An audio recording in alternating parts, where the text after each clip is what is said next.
Plus de 700 personnalités, parmi lesquelles notamment les chefs des institutions de la République, des députés, des sénateurs et des représentants de partis et regroupements politiques, tous membres de l'Union sacrée de la nation, se sont retrouvés au chapiteau de la Cité de l'Union africaine ce samedi 22 février 2025 pour entendre le message du président de la République Félix-Antoine Tshisekedi Tshilombo, garant de la nation, face à la situation de la guerre d'agression du Rwanda dans la partie est de la République démocratique du Congo.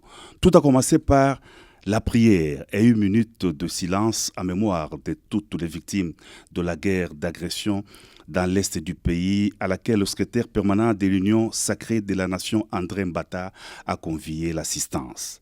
Dans son adresse, le président de la République, haute autorité de l'Union sacrée de la nation, en a appelé à la prise de conscience collective face à la guerre d'agression, à ne pas être distrait par des querelles intestines.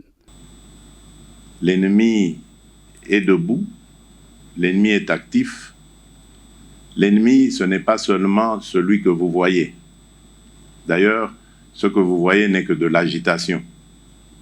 On a pris quelques esprits faibles de nos compatriotes et on les a placés devant pour donner une illusion de quelque chose. Et je peux vous dire ici que cette illusion ne restera qu'illusion.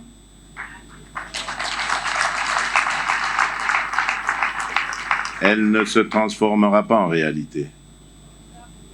Parce que nous n'allons pas perdre ce combat. Je l'ai dit depuis le début, croyez-moi, je le maintiens.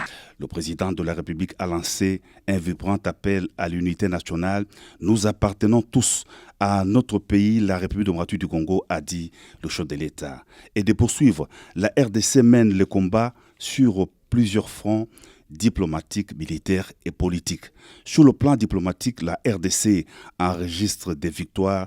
L'on doit continuer à fournir des efforts, à rester vigilant et actif, a dit le président de la République. Sur le plan militaire, le chef de l'État, commandant suprême des FARDC et de la police, a rendu hommage aux forces armées loyalistes.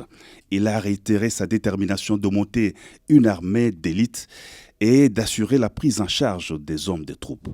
Enfin, sur le plan politique, le président de la République a déploré le silence de la classe politique congolaise face à l'agression de la RDC.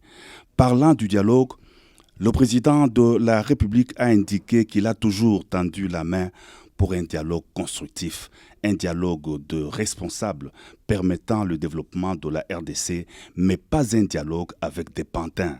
Le chef de l'État a salué la prise de position actuelle de la communauté internationale face à l'agression du Rwanda.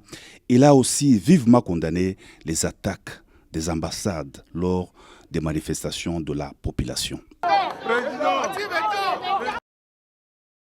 L'urgence s'impose et face aux atrocités commises sur la population congolaise de l'Est de la RDC, la Fondation internationale Issa Hayatou pour le développement et la promotion du football en Afrique condamne fermement les monstruosités perpétrées par le Rwanda à travers ses marionnettes du M23 dans l'Est de la RDC. Devant la presse, Hanoï Nimba Castro, président de cette fondation, exige des sanctions réelles contre les agresseurs du pays de Félix-Antoine Tshisekedi Tshilombo, qu'il considère comme modèle dans la promotion de la paix, du sport et de la jeunesse africaine. Son Excellence, le président Félix-Antoine Tshisekedi, pour nous, Fondation Issa Hayatou, avait été célébré pour ses multiples actions de paix sur le continent. Donc, c'est un digne fils du continent africain qui est fondamentalement épris de paix.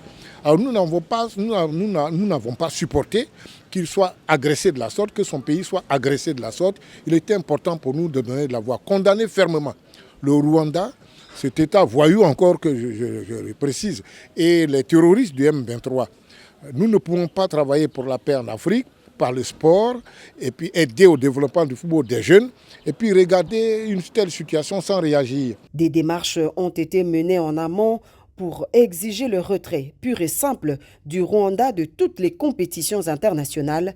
Ajouter à cela la résiliation du contrat avec des équipes européennes qui sont en parrainage avec le Rwanda. C'est pourquoi ce matin nous avons interpellé et demandé à la CPI d'intervenir, de s'autosaisir de la situation à l'est du Congo et de lancer un mandat d'arrêt contre le cerveau de cette grave situation que vit la RDC, que vit toute l'Afrique même, et qui n'est autre que Paul Kagame et son bras séculier, ces terroristes-là qu'on appelle Nanga, qu'on dit qu'il est congolais, mais je doute fort de sa congolésité. Parce qu'on ne peut pas être congolais et puis tuer ses propres frères, ses propres sœurs. Nous avons donc invité la FIFA à suspendre le Rwanda de tout ce qui est football.